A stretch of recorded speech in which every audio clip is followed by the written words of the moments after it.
যারা দাঁড়িয়ে আছেন একটু সামনে ফাঁকা জায়গাতে বসুন, সুন্দর লাগবে। জান্নাতের বাগানের আদব রক্ষা করুন। আলহামদুলিল্লাহ আলহামদুলিল্লাহ নাহমাদুহু ওয়া নাস্তাঈনুহু ওয়া নাস্তাগফিরুহু ونعوذ بالله من شرور أنفسنا ومن سيئات أعمالنا من يهد الله فلا مضل له ومن يضلله فلا هادي له ونشهد أن لا إله إلا الله وحده لا شريك له ونشهد أن سيدنا ونبينا وشفينا وحبيبنا ورؤوفنا ورحيمنا ومولانا محمدا عبده ورسوله أما بعد فأعوذ بالله من الشيطان الرجيم بسم الله الرحمن الرحيم سبحان الذي أسرى بعبده ليلا من المسجد الحرام إلى المسجد الأقصى الذي باركنا حوله لنريه من آياتنا إنه هو السميع البصير وقال الله تعالى أيضا في شان حبيبه ومعشوقه مخبرا وآمرا إن الله وملائكته يصلون على النبي يا أيها الذين آمنوا صلوا عليه وسلموا تسليما اللهم صل على سيدنا مولانا محمد وعلى آل سيدنا محمد اللهم صل على سيدنا مولانا محمد وعلى آل سيدنا গুফতে মুসা বাখো দাদরে কোহে তোর গুফতে মোহাম্মদ বাখো দাদরে আরশে নূর আল্লাহুম্মা সাল্লি আলা সাইয়্যিদিনা মাওলানা মুহাম্মদ ওয়ালা আলি সাইয়্যিদিনা আল্লাহ তুমি দয়া করো নসিব করো মদিনা নূরে নবীকে না দেখাইয়া কবর দেশে নিও না আল্লাহুম্মা সাইয়্যিদিনা মাওলানা মুহাম্মদ ওয়ালা আলি সাইয়্যিদিনা লা ইলাহা ইল্লাল্লাহ লা ইলাহা ইল্লাল্লাহ লা ইলাহা ইল্লাল্লাহ লা ইলাহা ইল্লাল্লাহ লা ইলাহা ইল্লাল্লাহ লা ইলাহা ইল্লাল্লাহ লা ইলাহা লা ইলাহা ইল্লাল্লাহ লা ইলাহা লা ইলাহা ইল্লাল্লাহ মুহাম্মাদুর রাসূলুল্লাহ সাল্লাল্লাহু আলাইহি ওয়াসাল্লাম। বাড্ডা হাজীবাড়ি যুব সমাজ ও এলাকার উদ্যোগে আয়োজিত ঈদ মিলাদুন নবী সাল্লাল্লাহু আলাইহি সাল্লাম উপলক্ষে 12তম বার্ষিক ওয়াজ ও দোয়ার মাহফিল। উক্ত মাহফিলের সম্মানিত সভাপতি আলহাজ মোহাম্মদ মোবারক হোসেন পদানিয়া সাহেব। মাহফিলের মধ্যে ওয়াজ করবেন মুফতি গোলাম রব্বানী কাসিমি সাহেব। ইতিপূর্বে ওয়াজ করেছেন মুফতি সোহরাব হোসেন জালালি সাহেব। ওয়াজ করবেন মুফতি মোহাম্মদ শাকাওয়াত হোসেন মিয়াজি সাহেব সহ অন্যান্য ওলামায়ে কেরাম।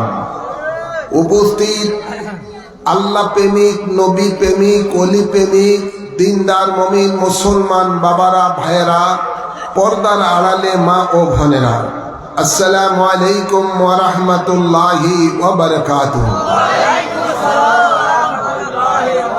আসুন আমরা মহান রব্বুল ইজ্জতের দরবারে শুকরিয়া আদায় করি, যিনি আমাদের সকলকে দয়া করে, মায়া করে এই বরকতপূর্ণ ওয়াজ ও দোয়ার মাহফিলের মাঝে কোরআন সুন্নাহর আলোচনা শোনার জন্য আসার বসার তৌফিক দান করেছেন।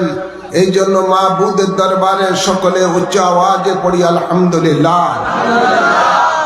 অসংখ্য অসংখ্য দুরূদ ও সালাম পেশ করছি আজকের এই মাহফিল থেকে ওই নবীর কদম মোবারকে, যেই নবীকে আল্লাহ তাবারক ওয়া তাআলা এই রজব মাসের 27 তারিখে মেহমানে আলা করে লা মুকানে নিয়ে তার দিদার দিয়েছেন। সাথে সাথে আর অসংখ্য অসংখ্য দুরূদ ও সালাম পেশ করছি নবী পরিবারের আওলাদগণের কদম মোবারকে, আল্লাহুম্মা আমিন বলি। আজকের এই মাস রজব শরীফের মাস, যে মাসের বরকতের জন্য আল্লাহর নবী রহমতুল লিল আলামিন আল্লাহর দরবারে দোয়া করেছিলেন। সুবহানাল্লাহ বলেন না? নিঃসন্দেহে এই মাস একটি বরকতপূর্ণ মাস।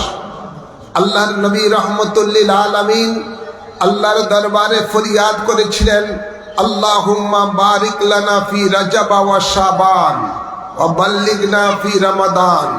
আল্লাহ তুমি বরকত নাযিল করো রজব মাসে, শাবান মাসে, এবং পৌঁছিয়ে দাও আমাকে মাহে রমাদানে। সুবহানাল্লাহ বলেন না? এই রজব মাসকে দয়াল নবী বলেন আল্লাহর মাস। আর মাহে রজব মাসের পরে যে শাবান মাস আসবে, আল্লাহ নবী বলেন সেই মাস হলো আমার মাস। আর মাহে রমাদানের পর মাস আসতেছে, আল্লাহ নবী বলেন এই মাসটি হলো আমার উম্মতের মাস। সুবহানাল্লাহ বলেন না? তা আমরা নিঃসন্দেহে একটি বরকতপূর্ণ মাসের মধ্যে আছি, আলহামদুলিল্লাহ বলেন না?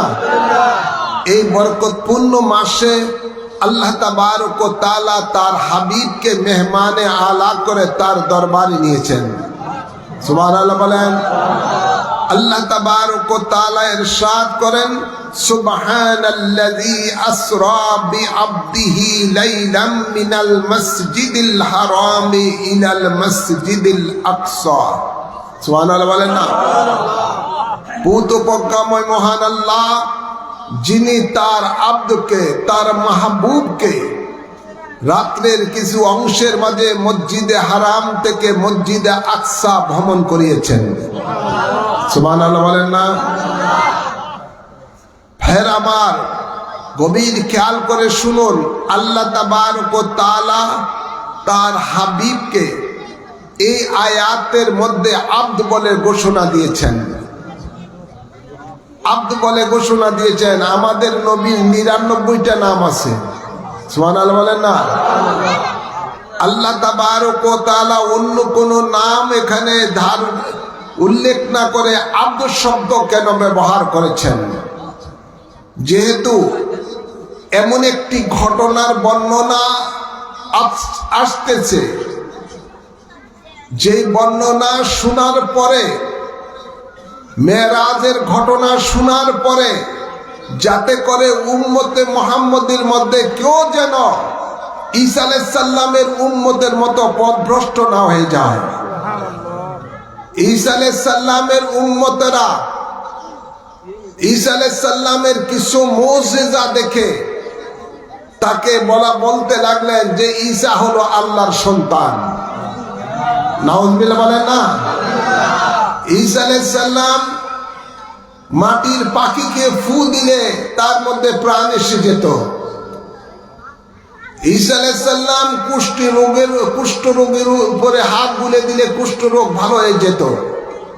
এই ধরনের কিছু মুজিজা দেখে ঈসা আলাইহিস সালামের উম্মতেরা বলতে লাগলেন যে ঈসা আলাইহিস সালাম আল্লাহর সন্তান। নাউজুবিল্লাহ বলেন না। আর আল্লাহ তাবারক ওয়া তাআলা তার হাবিবকে যে মেরাজ দিয়েছেন, এই মেরাজ এমন একটি মুজিজা যে আদম আলাইহিস সালাম হতে ঈসা আলাইহিস সালাম পর্যন্ত যত নবী রাসূলগণকে আল্লাহ যত মুজিজা দিয়েছেন, ওই সমস্ত মুজিজাগুলি যদি এক পাল্লায় রাখা হয়, আমাদের নবীকে আল্লাহ যে মেরাজের মুজিজা দিয়েছেন ওটা যদি অন্য পাল্লায় দেওয়া হয়, মেরাজের মুজিজা পাল্লা ভারী হয়ে যাবে, যা আল্লাহ কোন নবী রাসূলগণকে দান করেন নাই। সুবহানাল্লাহ বলেন না। তাই এই মেরাজের কথা শোনার পরে কোন উম্মতে মুহাম্মদী যেন এটা না বলে ঈসা আলাইহিস সালামের উম্মতের মতো যে মুহাম্মদ সাল্লাল্লাহু আলাইহি সাল্লাম আল্লাহর কোন সন্তান। নাউজুবিল্লাহ বলেন না। এই জন্য আল্লাহ এখানে তার হাবিব মেরাজের কথা বর্ণনা করতে গিয়ে তার হাবিবের নাম ধরেছেন আব্দ। কি বলেছেন? জোরে বলেন না। আব্দের অনেক অর্থ হয়ে থাকে। আমাদের সমাজের মধ্যে কিছু মুনাফিক আছে, এখানে তারা আব্দের শব্দ আল্লাহর দাস বলে। নাউজুবিল্লাহ বলেন। আওয়াজ করে বলেন না নাউজুবিল্লাহ। একটু দূরে সরে পড়েন আল্লাহুম্মা সাল্লি আলা সাইয়্যিদিনা মুহাম্মাদ ওয়া আলি সাইয়্যিদিনা। নিয়ে যাও গো আল্লাহ পাকে ভূমি মদিনায়, প্রাণ ভরিয়া করব সালাম দেখে নবীর রওজা। আল্লাহুম্মা সাল্লি আলা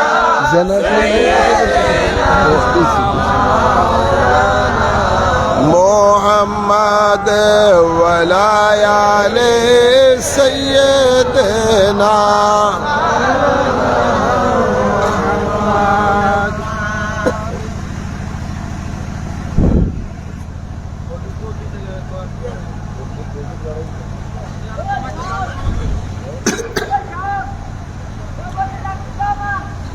হেরামার এখানে রাসূল পাক সাল্লাল্লাহু আলাইহি সাল্লামের সম্বন্ধে যে আল্লাহ আব্দ শব্দ ব্যবহার করেছেন, এখানের আব্দের অর্থ হলো আল্লাহর মাহবুব। সুবহানাল্লাহ বলেন না। আল্লাহর অতি ইবাদতকারী। গভীর খেয়াল করে শুনুন, আল্লাহর নবীকে কেউ যদি আল্লাহর দাস বলে, মনে রাখবেন সে স্পষ্ট আল্লাহর হাবিবের সাথে বেয়াদবি করেছে। আল্লাহ তাবারক ওয়া তাআলা তার হাবিবকে আব্দ শব্দ ব্যবহার এই জন্য করেছেন যাতে করে উম্মতে মুহাম্মদের ঈমান ঠিক থাকে। যেহেতু আল্লাহ তাবারক ওয়া তাআলা তিনি কারো থেকে তিনি জন্ম নেন নাই, কাউকে জন্ম দেন নাই। সুবহানাল্লাহ বলেন না? কুল হুয়াল্লাহু আহাদ আল্লাহুস সামাদ লাম ইয়ালিদ ওয়া লাম ইউলাদ ওয়া লাম ইয়াকুল লাহু কুফুয়ান আহাদ। যিনি একক অদ্বিতীয়, যিনি কারো থেকে জন্ম নেনও নাই, কারোকে জন্ম দেনও নাই। গভীর খেয়াল করে শুনুন, রাসূল পাক সাল্লাল্লাহু আলাইহি ওয়াসাল্লাম হলেন আল্লাহর হাবিব। আল্লাহর জোরে বলুন আল্লাহর। একদা মসজিদে নববীর মধ্যে কয়েকজন সাহাবী আলোচনা করতেছিলেন যে আদম সফিউল্লাহ, ইব্রাহিম খলিলুল্লাহ, ইসমাইল জবিউল্লাহ, মুসা কলিমুল্লাহ, ঈসা রূহুল্লাহ। তিনি বলেন আমাদের নবীর লকব কি আমরা বলতে পারি না। আল্লাহর নবী এই সমস্ত সাহাবায়ে কেরামের কথাগুলো ঘরের মধ্যে থেকে শুনতে পেলেন। আল্লাহর নবী এবার ঘর থেকে বের হয়ে সাহাবায়ে কেরামের মজলিসের মধ্যে আসলেন। এসে বললেন, ও আমার সাহাবীরা, ইতিপূর্বে তোমরা যে আলোচনা করতেছিলা আমি রাসূল সব শুনতে পেলাম। তোমরা যে বলেছিলে আদম সফিউল্লাহ ঠিকই বলেছ, ইব্রাহিম খলিলুল্লাহ ঠিকই বলেছ, ইসমাইল জবিউল্লাহ ঠিকই বলেছ, মুসা কলিমুল্লাহ ঠিকই বলেছ, ঈসা রূহুল্লাহ ঠিকই বলেছ। তোমাদের নবীর লকব আল্লাহর পক্ষ থেকে কি তোমরা জানো না? শোনো, আজ আমি তোমাদের মাঝে প্রকাশ করতেছি, আনা হাবিবুল্লাহ ওয়ালা ফাকরা। সুবহানাল্লাহ বলেন না? নবী বলেন আমি হলাম আল্লাহর বন্ধু। আল্লাহর বন্ধু, তা আমি ফকরি করে বলি না। ভাইরা আমার, আমি জানতে চাই, বন্ধু কখনো দাস হতে পারে? জোরে বলেন। বন্ধুর মর্যাদা ভিন্ন, দাসের মর্যাদা ভিন্ন। দাসের মর্যাদা ভিন্ন আর বন্ধুর মর্যাদা ভিন্ন। গভীর খেয়াল করে শুনুন, রাসূল পাক হলেন আল্লাহর বন্ধু। নবী বলেন আনা হাবিবুল্লাহ।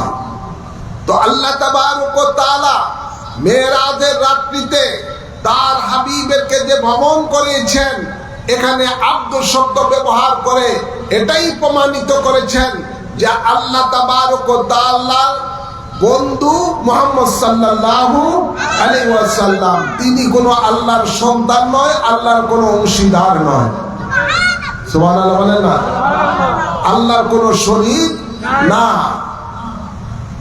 এটা আমাদের জন্য ইহসান করেছেন উম্মতে মুহাম্মদের জন্য, এই আব্দ শব্দ ব্যবহার করে। গভীর খেয়াল করে শুনুন, আল্লাহর হাবিব যেই দিন আল্লাহর হাবিবকে যেই দিন আল্লাহ তার দরবারে মেহমানে আলা করে নিবেন, ওই দিন আল্লাহর হাবিব এশার পরেই তার চাচাতো বোন হযরতে উম্মে হানির ঘরে আরামে চলে গেলেন।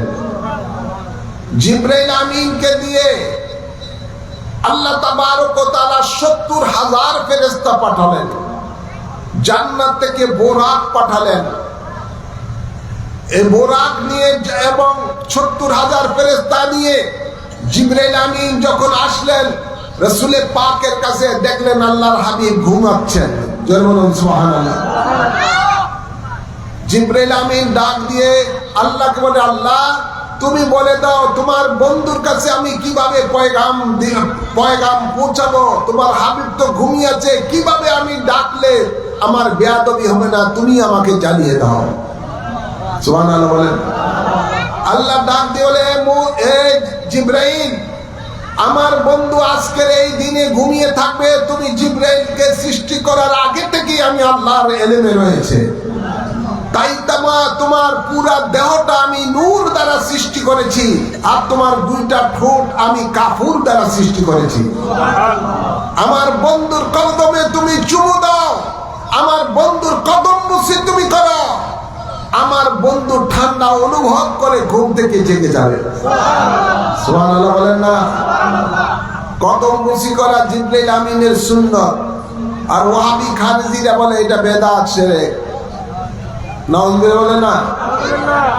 কদম মুসির ব্যাপারে আবু দাউদ শরীফের মধ্যে একটা অধ্যায় আছে, সাহাবায়ে কেরামেরা রাসূল পাকের হাত মোবারকে চুমো দিয়েছেন, কদম মোবারকে চুমো দিয়েছেন। তাই কদম বুসি করা সাহাবায়ে কেরামের সুন্নাত। সুবহানাল্লাহ বলেন না? কদম মানে চুমা, কদম মানে পাও, বুসা মানে চুমা। গভীর খেয়াল করে শুনুন, জিবরাইল আমিন যখন রাসূল পাকের কদম মোবারকে চুমো দিলেন আল্লাহর নির্দেশে, তখন আল্লাহর নবী জেগে গেলেন, বললেন, ও জিবরাইল, কখনো তো তুমি আমার কদমে চুমা দাও নাই, আজকে চুমা দিয়েছো, কারণ কি এবং কেন তুমি এসেছো? জিবরাইল আমিন বলেন, ইয়া রাসূলুল্লাহ সাল্লাল্লাহু আলাইহি সাল্লাম, কেন এসেছি এটা জবাব পরে দিচ্ছি, কিন্তু আজকে আপনার কদমে চুমো দিয়ে আমি যে স্বাদ পেয়েছি, খোদার খোদাইত্বের মধ্যে এত স্বাদ আমি কোথায়ও পাই নাই। কদম, কদম মুবারকটা কার? রহমতুল লিল আলামিন। জোরে বলেন না, রহমতুল লিল আলামিন। রহমতুল লিল আলামিনের কদম মুবারকে চুমা দেওয়া এটা কত স্বাদের জিনিস, জিবরাইল আমিনই উত্তম জানেন। সুবহানাল্লাহ বলেন না? জিবরাইল আমিন বলেন, ইয়া রাসূলুল্লাহ সাল্লাল্লাহু আলাইহি সাল্লাম, আল্লাহ আমাকে পাঠিয়েছেন আপনাকে নিয়ে যাওয়ার জন্য তার দরবারে। লম্বা ঘটনা। আল্লাহর নবীজি রহমতুল লিল আলামিন সেই খানায়ে কাবার সামনে জমজমের পানি দিয়ে ওযু করলেন। সেখানে রাসূল পাকের সিনা চাক মুবারক হলো। তারপরে রাসূল পাক সাল্লাল্লাহু আলাইহি সাল্লামের সামনে বোরাক আনা হলো। বোরাক এমন একটি বাহন যেটা ঘোড়ার থেকে একটু ছোট, গাধার থেকে বড়, যার পর রয়েছে ৭০,০০০ নূরের পর। সুবহানাল্লাহ বলেন না? যার গতি এত দ্রুত গতি সম্পন্ন, যার একটা কদম জমিনে থাকে আরেকটা কদম আসমানে চলে যায়। সেই বোরাকের উপরে আল্লাহর হাবিব উঠলেন। বোরাকের উপরে যখন উঠলেন, বোরাকের লাগাম ধরলেন জিবরাইল আমিন। চতুর্দিকে ৭০,০০০ ফেরেশতা গার্ড অবনার দিচ্ছেন, নবীকে জুলুস করে নিয়ে যাচ্ছেন। কি করে নিয়ে যাচ্ছেন? জুলুস করে, মিছিল সহকারে রাসূল পাককে জুলুস করে নারে রিসালাতের ধ্বনি দিতে দিতে নিয়ে যাচ্ছেন। সুবহানাল্লাহ বলেন না? কে যাচ্ছেন? যিনি দু জাহানের বাদশা, যিনি দু জাহানের বাদশা, তিনি যাচ্ছেন। ভাইরা আমার, আমাদের দেশে হাইব্রিড বক্তা একটা আসছে, কুলাঙ্গার, আজহারি নাম। সে বলতেছে নবী নাকি ২ টাকার চাকর ছিলেন, ২ টাকার বেতনের চাকর ছিলেন। নাউযুবিল্লাহ বলেন না? অথচ রাসূল পাক সাল্লাল্লাহু আলাইহি সাল্লাম বলেন, আল্লাহর এই জমিনের মধ্যে যত গায়বী খাজানা আছে, সমস্ত গায়বী খাজানার চাবি আল্লাহ আমাকে দান করে দিয়েছেন। ভাইরা আমার, বাবার আমার, নবী পাকের শানে যারা বেয়াদবি করে, নবী পাকের শানে যারা খাটো করে নবীর সম্বন্ধে কথা বলে, মনে করবেন এরা জিন্দা মুনাফিক। জিন্দা মুনাফিক। এরা সুরতে মুসলমান কিন্তু হাকিকতে বেঈমান। এরা ইহুদিদের দালাল। গভীর খেয়াল করে শুনুন, রাসূল পাক সাল্লাল্লাহু আলাইহি ওয়াসাল্লাম বোরাকে উঠলেন। বোরাক যাচ্ছে, বোরাকের দেহ থেকে ঘাম ঝরলো। ঘাম ঝরার সাথে সাথে আল্লাহ ওই বোরাকের ঘাম দ্বারা দুনিয়াতে গেন্দা ফুল সৃষ্টি করে দিলেন। আর আমাদের নবী, দয়াল নবী, রহমতের নবী যখন বোরাকে যাচ্ছেন, দয়াল নবীর দেহ মোবারকের থেকেও ঘাম মোবারক ঝরিয়েছিল। ওই ঘাম দ্বারা আল্লাহ পৃথিবীতে গোলাপ ফুল সৃষ্টি করে দিয়েছেন। সুবহানাল্লাহ বলেন না? এই জন্য গোলাপ ফুল সঙ্গে দুরূদ শরীফ পড়া মুস্তাহাব, যেহেতু এই গোলাপ রাসূল পাকের ঘাম মোবারক দ্বারা আল্লাহ সৃষ্টি করেছেন। তো আল্লাহ তাবারক ওয়া তাআলা এই সফর কেন করালেন, এই মেরাজ কেন করালেন? তার পিছনের কারণ হলো আল্লাহ বলেন, আল্লাযী বারাকনা হাওলাহু লিনুরিয়াহু মিন আয়াতিনা। এই সফরের উদ্দেশ্য হলো বরকতপূর্ণ, বরকত বেষ্টিত এই সফর। আর এই সফরের উদ্দেশ্য হলো আল্লাহর নিশানিগুলো, আল্লাহর সৃষ্টিগুলো তার হাবিবকে পরিদর্শন করানো। সুবহানাল্লাহ বলেন না? মনে রাখবেন, এই সৃষ্টি জগতের মধ্যে যা কিছু সৃষ্টি আল্লাহ করেছেন সমস্ত কিছু আমাদের নবীর নূর মুবারক দ্বারা আল্লাহ সৃষ্টি করেছেন। এই ব্যাপারে আল্লাহর হাবিব বলেন, খুলিকতু মিন নূরিল্লাহ ওয়া কুল্লু খালায়েকি মিন নূরি।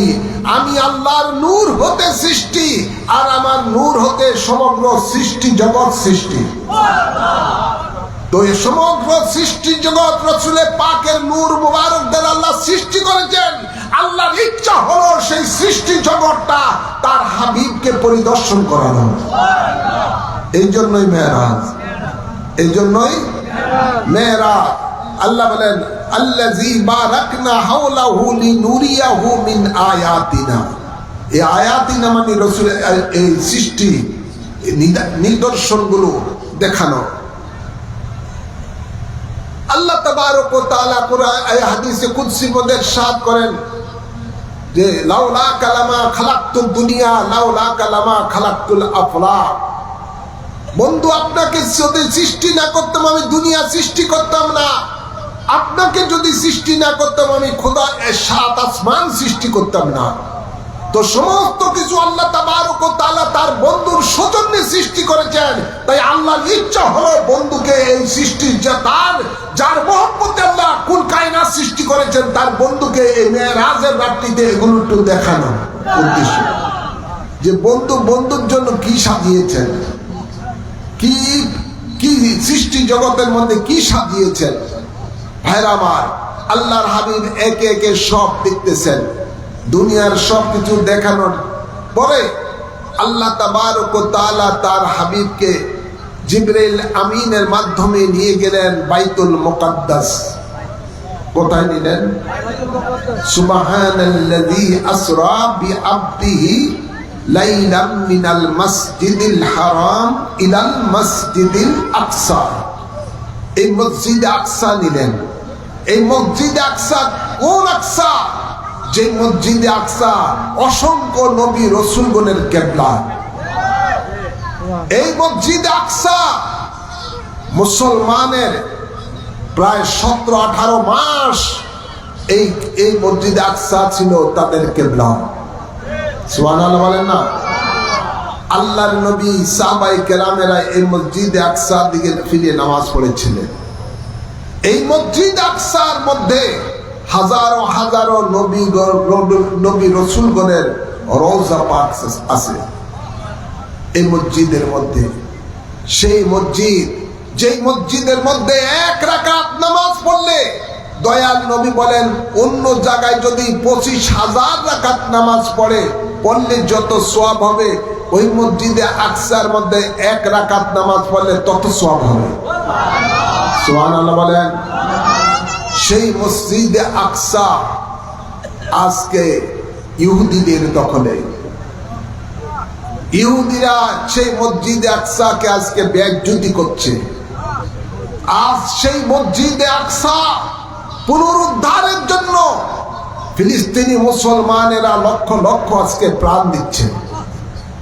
আর আমাদের বিশ্বের বিভিন্ন অর্থশালী মুসলিম রাষ্ট্রগুলো শুধু তাকিয়ে তাকিয়ে দেখতেছে। ঠিক না বাড়ি? জোরে বলেন। আজকে তারা শীতে মারা যাচ্ছে, তারা অনাহারে মারা যাচ্ছে, তাদের অকাতরে তাদেরকে গুলি বর্ষণ করে তাদেরকে মেরে ফেলা হচ্ছে ইহুদিরা। অথচ আজকে যদি ওআইসি শক্তিশালী ভূমিকা নিত এই ইহুদিদের বিরুদ্ধে, ইসরায়েলের বিরুদ্ধে, তাহলে আজকে তারা এভাবে নির্বিচারে ফিলিস্তিনি মুসলমানদেরকে হত্যা করার দুঃসাহস পেত না। ঠিক না বাটি? কেননা আজকে তো আসলে ওয়াইসির মধ্যে যারা নেতৃত্ব দেয় এগুলো অধিকাংশই হলো ইহুদিদের পাঁচাটা গোলাম। পাঁচাটা। শুধু সৌদি আরব যদি একবার হুমকি দেয় এই যুদ্ধ বন্ধ করো, ফিলিস্তিনির অধিকার ফিরিয়ে দাও, নতুবা তোমাদের কে তেল দেওয়া আমি বন্ধ করে দিব, দেখবেন যে ফিলিস্তিনি বাপ বাপ ডাকবে, সেটা তারা করে না। ভাইরা আমার, আজ সেই ফিলিস্তিনিরা যেই মসজিদ আকসা পুনরুদ্ধারের জন্য কাজ করতেছেন, এরা সত্যিকারী জিহাদ করতেছেন,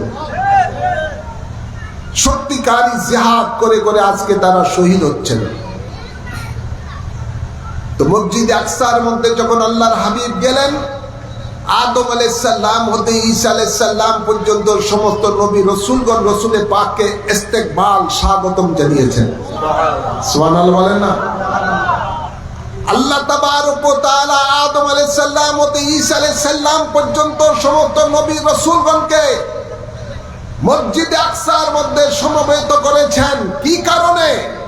তার কারণ হলো এই নবী রাসূলগণ আলমে মিসাকের মধ্যে আল্লাহর দরবারে অঙ্গীকার করেছিলেন, ওয়াইযা আখাযাল্লাহু মিসাকান নাবিয়্যিন, সমস্ত নবী রাসূলগণ অঙ্গীকার করেছিলেন, আল্লাহ তাবারক ওয়া তাআলা তাদের কাছ থেকে অঙ্গীকার নিয়েছিলেন এই মর্মে যে আমি তোমাদেরকে নবুয়তের তাজ পরাবো, রিসালাতের তাজ পরাবো, একটা শর্তে, এই জমিনে গিয়ে তোমরা আমার বন্ধুর আগমনের কথা মানুষের কাছে প্রচার করবে।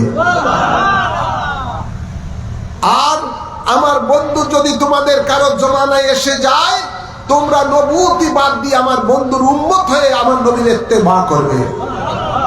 সকল নবী রাসূলগণ আল্লাহর কাছে অঙ্গীকার করেছিলেন আমরা তাই করব।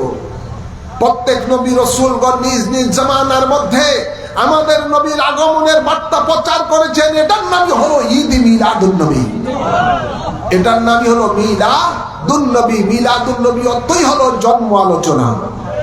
প্রত্যেক নবী রাসূলগণ আল্লাহর পক্ষ থেকে ওয়াদা করেছিলেন যে আমরা তোমার হাবিবের আগমনের কথা দুনিয়ার মানুষের কাছে প্রচার করব।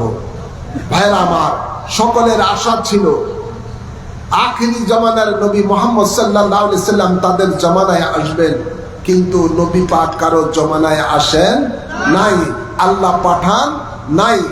তো প্রত্যেকের আশা ছিল নবীর ইত্তেবা করা। অনেক নবীর আল্লাহর দরবারে ফরিয়াদ করেছিলেন যে আল্লাহ আমাদেরকে যদি নবী না বানিয়ে আখিরি জামানার নবীর উম্মত বানাতে তাহলে আমরা খুশি হতাম। সুবহানাল্লাহ বলেন না? ঈসা আলাইহিস সালামের এই ফরিয়াদ আল্লাহ কবুল করেছেন। ঈসা আলাইহিস সালাম আবারও এই দুনিয়ার মধ্যে আসবেন কিয়ামতের পূর্বে। তিনি নবী হয়ে নয়, উম্মতে মুহাম্মদী হয়ে আসবেন। সুবহানাল্লাহ বলেন না? ভাইরা আমার, বাবার আমার, এখানের মধ্যে আদম আলাইহিস সালাম হতে ঈসা আলাইহিস সালাম পর্যন্ত প্রত্যেক নবী রাসূলগণ তাদের নিজ নিজ পরিচয়, তাদের মর্যাদা, আল্লাহর পক্ষ থেকে কি মর্যাদা পেয়েছেন সেগুলো বর্ণনা করতে লাগলেন। আমাদের নবীও তার মর্যাদাকে বর্ণনা করলেন। আদম আলাইহিস সালাম সিদ্ধান্ত নিলেন, হে নবী রাসূলগণ, তোমাদের প্রত্যেকের থেকে আখিরি জামানার নবীর মর্যাদা সবচেয়ে বেশি। তাই আদম আলাইহিস সালাম হতে সকলে আরজি করলেন যে আপনার আগমনের বার্তা আমরা প্রচার করেছি, কিন্তু আপনাকে পাই নাই আপনার ইত্তেবা করার জন্য। আজকে আপনি 2 রাকাত নামাজ পড়ান বাইতুল মুকাদ্দাসে, আমরা সকলে আপনার পিছনে মুক্তাদি হয়ে আপনার ইত্তেবা করব। সুবহানাল্লাহ বলেন না? সমস্ত নবী রাসূলগণের আকাঙ্ক্ষা পূরণ করার জন্য, আশা পূরণ করার জন্য বাইতুল মুকাদ্দাসে আমাদের নবীকে আল্লাহ মেরাজে প্রাপ্তিতে নিয়েছেন। আমাদের নবী হলেন ইমামুল আম্বিয়া। সুবহানাল্লাহ বলেন? ইমামুল, আওয়াজ করবেন, ইমামুল, সমস্ত নবীগণের ইমাম। তিনি কি আমাদের মতো? জোরে বলেন। তিনি কি আল্লাহর, তিনি কি চাকর? যারা নবীকে চাকর বলে, কাউবয় বলে, এরা কি মুসলমান? জোরে বলেন। নবীর শানে জান্না পরিমাণ, চুল পরিমাণ কেউ যদি বেয়াদবি করে, সে আর মুসলমানের মধ্যে থাকে না। আল্লাহ ফতোয়া দেয় সে কাফের। সে কি? জোরে বলেন। ফতোয়া কার? আল্লাহ। জোরে বলেন, ফতোয়া কার? ফতোয়া আল্লাহর। তার নামাজ, রোজা, হজ, যাকাত, টুপি, দাড়ি, জুব্বা, কাব্বা, কোন কোরআন শরীফের তেলাওয়াত, কোরআন শরীফের তাফসীর, হাদিস শরীফ পড়া কোনো কাজে আসবে না। বলে হুজুর এটার দলিল কি? দলিল হলো এটাই, কুল আবিল্লাহি ওয়া আয়াতিহি ওয়া রাসূলিহি কুনতুম তাস্তাহজিউন লা তা'তাযিরু কাদ কাফারতুম বাদা ঈমানিকুম। সুবহানাল্লাহ। নবী তবুকের যুদ্ধে যাচ্ছিলেন, গরমকাল ছিল, কয়েকজন সাহাবী পিছন থেকে নিজেদের মধ্যে আলাপ করতেছিলেন যে মুহাম্মদ সাল্লাল্লাহু আলাইহি ওয়াসাল্লাম অল্প সংখ্যক সাহাবী নিয়ে কিভাবে বিশাল বাহিনীর সাথে, কাফের বাহিনীর সাথে জয় লাভ করবে, এটা কি সম্ভব? এই বলে তারা পরস্পর মধ্যে ঠাট্টা করতে লাগলেন, হাসতে লাগলেন। নবীর কাছে যখন রিপোর্ট চলে আসলো, নবী তাদেরকে ডাকালেন, কি আমাকে নিয়ে তোমরা ঠাট্টা করতেছো? তারা বলেন, ইয়া রাসূলুল্লাহ, আল্লাহর কসম করে বলি আপনার সাথে বেয়াদবির উদ্দেশ্যে কোনো, আমরা ঠাট্টা করার উদ্দেশ্যে, বেয়াদবির উদ্দেশ্যে বা আপনার ব্যাপারে কোনো ঠাট্টা আমরা করি নাই। কথা বলতেছি, কথার চলে কথা এসে গেছে, আপনি এত বিশাল বাহিনীর সাথে কিভাবে অল্প সংখ্যক বাহিনী নিয়ে, মুসলমান বাহিনী নিয়ে জয়লাভ করবেন, এ ব্যাপারে আমরা কথা চলছিল, হঠাৎ করে আমাদের মুখে হাসি এসে গেছে। কিন্তু আপনার সাথে বেয়াদবি করার উদ্দেশ্য ছিল না। আল্লাহ মনের কথা জানে কি জানে না? জোরে বলেন, আওয়াজ করে বলেন। যিনি আলিমুস সুদূর, যিনি অন্তর্যামী। ভাইরা আমার, সাথে সাথে আল্লাহ তাবারক ওয়া তাআলা জিবরিল আমিনকে পাঠিয়ে দিলেন আয়াতে কারিমা নিয়ে। কোন বন্ধু আপনি বলুন, কোন আল্লাহ তার নবীকে বলতেছেন, কোন বন্ধু আপনি বলুন, আবিল্লাহি ওয়া আয়াতিহি ওয়া রাসূলিহি কুনতুম তাস্তাহজিউন, তোমরা কি আল্লাহর সাথে, আল্লাহর কোরআনের সাথে, আল্লাহর রাসূলের সাথে ঠাট্টা করতেছো? ঠাট্টা কিন্তু মূলত নবীর সাথে ডাইরেক্ট করে নাই, নবীর কর্মের সাথে ইনডাইরেক্ট করেছেন। আল্লাহ বলেন, আমার নবীর সাথে বেয়াদবি করা মানে আমি আল্লাহর সাথে বেয়াদবি করা, আমার নবীর সাথে বেয়াদবি করা মানে কোরআনের সাথে বেয়াদবি করা। এজন্য আল্লাহ বলেন, কুল আবিল্লাহি ওয়া আয়াতিহি ওয়া রাসূলিহি কুনতুম তাস্তাহজিউন, তোমরা কি আল্লাহর সাথে, আল্লাহর কোরআনের সাথে, আল্লাহর রাসূলের সাথে ঠাট্টা করতেছো? প্রশ্নবোধক চিহ্ন। এরপরে আল্লাহ বলতেছেন কি, লা তা'তাযিরু, কোনো বাহানা চলবে না। কোনো বাহানা চলবে না, জোরে বলে না, কোনো বাহানা চলবে না। লা তা'তাযিরু, কোনো বাহানা চলবে না। কাদ কাফারতুম, নিশ্চয়ই তোমরা কুফরি করেছো। নবীর শানে বেয়াদবি করা মানে আল্লাহ বলেন এটা কুফরি। কাদ কাফারতুম বাদা ঈমানিকুম, ঈমানের পরে তোমরা কাফের হয়ে গেছো। কি হয়ে গেছো? ছিলা ঈমানদার, আমার নবীর সাথে বেয়াদবি করার কারণে আল্লাহ বলতেছেন তুমি হয়ে গেলা কাফের। ফতোয়া কার? কোন মুফতির ফতোয়া? জোর বলে না, কোন মুফতির ফতোয়া, কোন ডক্টরের ফতোয়া, কোন আজহারির ফতোয়া, কোন মুহাদ্দিসের ফতোয়া? আল্লাহর ফতোয়া। কিয়ামত পর্যন্ত এই ফতোয়া বলবৎ থাকবে যে নবীর সামনে যারা বেয়াদবি করবে তার সে সাথে সাথে কাফের হয়ে যাবে। এই জন্য ফুকায়ে কেরামেরা ঐক্যমত, মান সাব্বা নবিয়ান ফাকতুলুহু, নবীর সামনে কেউ যদি বেয়াদবি করে তার একটাই শাস্তি, মৃত্যুদণ্ড। কি মৃত্যুদণ্ড? জোরে বলেন। আজকে যদি ইসলামী শরিয়া আইন থাকতো বাংলাদেশে, তাহলে এই ধরনের কুলাঙ্গারদেরকে ধরে এনে সাথে সাথে মৃত্যুদণ্ড দিয়ে দিত। একের পর এক নবীর সামনে বেয়াদবি। কখনো বলে নবীকে সিক্স প্যাক, নাউজুবিল্লাহ বলেন না। কখনো বলে নবী আলিফ বেতেসও জানে না, নাউজুবিল্লাহ বলতেন না। কয় নবী আলিফ বেতেসও জানে না। কখনো বলে নবী 1 2 3 4ও জানে না, নাউজুবিল্লাহ বলেন না। আবার এখন তো বলা শুরু করে দিয়েছে নবী কাউবয়। এই যে আমাদের এই নোয়াখালীর এখানে একটা আছে রফিকুল্লাহ বাদাইমা, এটা জামাতের পান্ডা একটা মৌলবী, এটাও পর্যন্ত এটার লগে লগে এখন বলা শুরু করছে, ফেসবুকে দেখলাম এটাও বলা শুরু করছে নবী কাউবয়। আরো কি ব্যঙ্গ করে, মুখ ব্যঙ্গে সেঙ্গে করে। নাউযুবিল্লাহ বলেন না। এগুলো সবগুলি হলো মুনাফিক, নবীর দুশমন। কি নবীর দুশমন, নবীর সাথে বেয়াদবি। ভাইরা আমার, বাবার আমার, গভীর খেয়াল করে শুনুন, নবীর সাথে যারা বেয়াদবি করে এরা কখনো মুসলমান হতে পারে না। তো আল্লাহ তাবারক ওয়া তাআলা তার হাবিবকে মেরাজের রাত্রিতে বাইতুল মুকাদ্দাসে নিলেন। সেখানে নামাজ পড়ানোর পরে আল্লাহর হাবিবকে ঊর্ধ্ব জগতে নিলেন। বাইতুল মুকাদ্দাসের ছাদ হতে প্রথম আসমান পর্যন্ত আল্লাহ একটা নূরি একটা সিঁড়ি বানিয়ে দিলেন, যেটাকে বলা হয় মেরাজ। কি বলা হয়? মেরাজ। সেই বাইতুল মুকাদ্দাসের ছাদের উপরে রাসূলে পাক উঠে ওই সিঁড়ির উপরে যখন পা মোবারক রাখলেন, সাথে সাথে মুহূর্তের মধ্যে আল্লাহর হাবিব চলে গেলেন জিবরাইল আমিন সহ প্রথম আসমানে। সুবহানাল্লাহ বলেন, আওয়াজ করে বলেন। এটা হলো একটা অত্যাধুনিক লিফটের মতো। সেকেন্ডের মধ্যে চলে গেলেন আল্লাহর হাবিব প্রথম আসমান। দুনিয়া থেকে প্রথম আসমান 500 বছরের রাস্তা দূরত্ব। সুবহানাল্লাহ বলেন না। প্রথম আসমানে জিবরাইল আমিন ফেরেশতাদের সাথে কথোপকথন করার পরে প্রথম আসমানের দরজা খোলা হলো। আল্লাহর হাবিব প্রথম আসমান ভ্রমণ করলেন। প্রথম আসমান মোটা হলো 500 বছর রাস্তা মোটা। প্রথম আসমান অতিক্রম করে দ্বিতীয় আসমানের উপরে যখন উঠলেন, প্রথম আসমান থেকে দ্বিতীয় আসমান পর্যন্ত 500 বছরের রাস্তা দূরত্ব। সুবহানাল্লাহ বলেন। সেখানে আদম আলাইহিস সালাম সহ অন্যান্য ফেরেশতারা দাঁড়িয়ে আছেন, আল্লাহর হাবিবকে ইস্তেকবার জানাচ্ছেন। সুবহানাল্লাহ বলেন। স্বাগতম জানাচ্ছেন। এভাবে আল্লাহর হাবিব একে একে 70 আসমান অতিক্রম করলেন।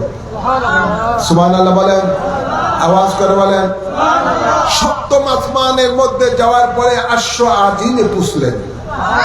কোথায়? জোরে বলেন। আরশ আজিম। আলা হযরত আহমদ রেজা খান বেলবি রাহমাতুল্লাহ আলাইহি বলতেছেন, আরশ হক খায়ে মসনদে রিফাতে রাসূলুল্লাহ কা। আরশ আজিম হলো রাসূলে পাকের আরামের জায়গা। সুবহানাল্লাহ বলেন। দীর্ঘ পথ আল্লাহর হাবিব পাড়ি দিবেন। আল্লাহ তাবারক ওয়া তাআলা আগে থেকেই আরশ আজিম সৃষ্টি করে রেখেছেন তার হাবিবের আরামের জন্য। মনে রাখবেন, আরশ আজিম আল্লাহ থাকার জায়গা না। যেহেতু ফুকায়ে কেরামের ঐক্যমত, ইসবাতু জিসমু লিল্লাহি কুফরুন, ইসবাতু মুকানুল লিল্লাহি কুফরুন। আল্লাহর জন্য শরীর মানো কুফরি, আল্লাহর জন্য স্থান মানো কুফরি। আল্লাহ নিরাকার। আল্লাহ কি? আল্লাহর কোনো আকার নাই। আকার হলো মখলুক। মখলুকের জন্য, মখলুক হলো আকার, আকারের জন্য স্থান প্রয়োজন, নিরাকারের জন্য স্থান প্রয়োজন না। আল্লাহ তাবারক ওয়া তাআলা আরশ আজিমের মধ্যে তার বন্ধুকে বসার জন্য বলেছেন। আল্লাহর নবী জুতা মোবারক খুলে আরশ আজিমে উঠতে চাইলেন। আল্লাহ ডাক দিয়ে বলে, বন্ধু আমার, আপনার জুতার ধুলার জন্য আমার আরশ আজিম লালায়িত, আপনি জুতা নিয়ে আরশ আজিমে উঠুন। সুবহানাল্লাহ বলেন। এই আরশ আজিম, গভীর খেয়াল করে শুনুন,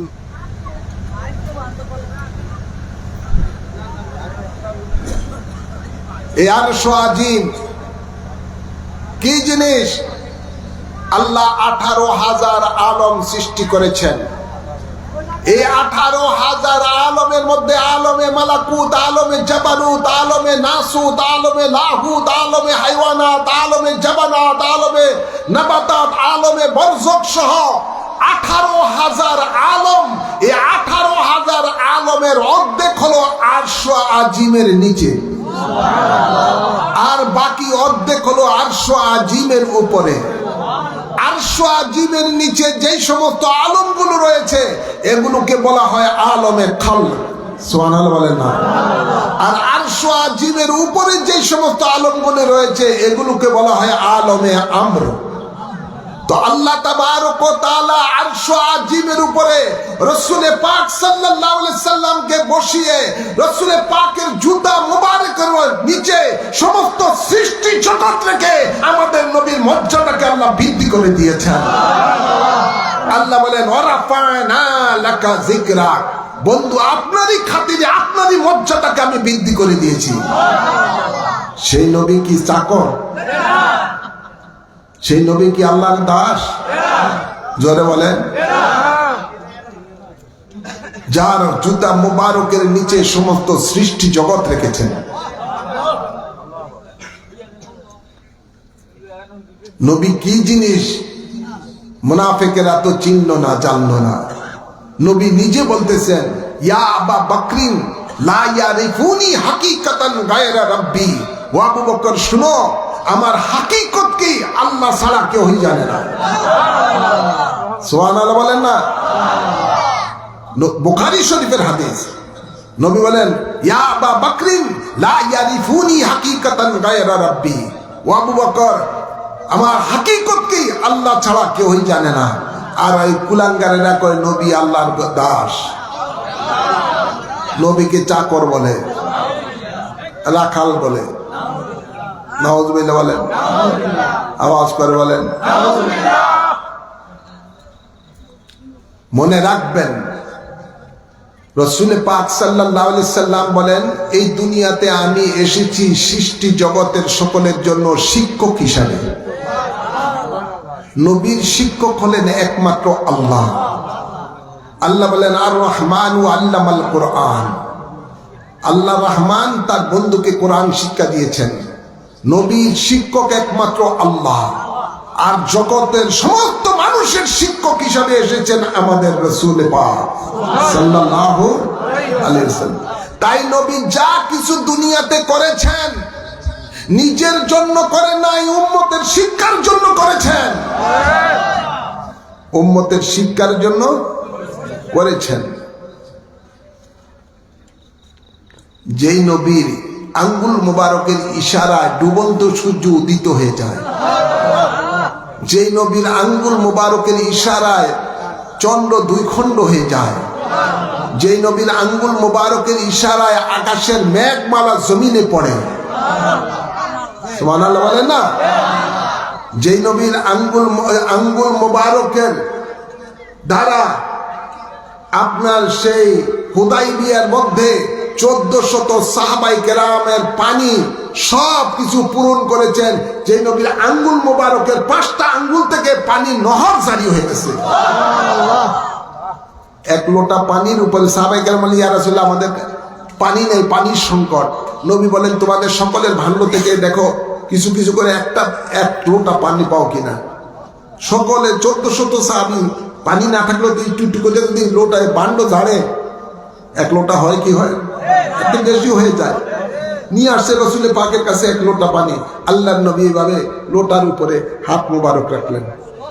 5টা আঙ্গুল দ্বারা নবী পাকের 5টা আঙ্গুল মোবারকের মাধ্যমে 5টা পানির ফোয়ারা জারি হয়ে গেছে। 1400 সাহাবায়ে কেরামেরা পানি পান করলেন, তাদের আপনার ভাণ্ড ভরপুর করলেন, ওট ঘোড়াকে খাওয়ালেন। যখন পানির সমস্ত প্রয়োজন ফুরিয়ে গেছে, আর দরকার পড়ে নাই, তখন আল্লাহ নবী ওই লোটা থেকে হাত মোবারক উঠালেন, পানি যতটুকু লোটাতে ছিল ততটুকুই আছে। সেই নবী কি গরিব ছিল? জোরে বলেন, সেই নবী কি গরিব ছিল?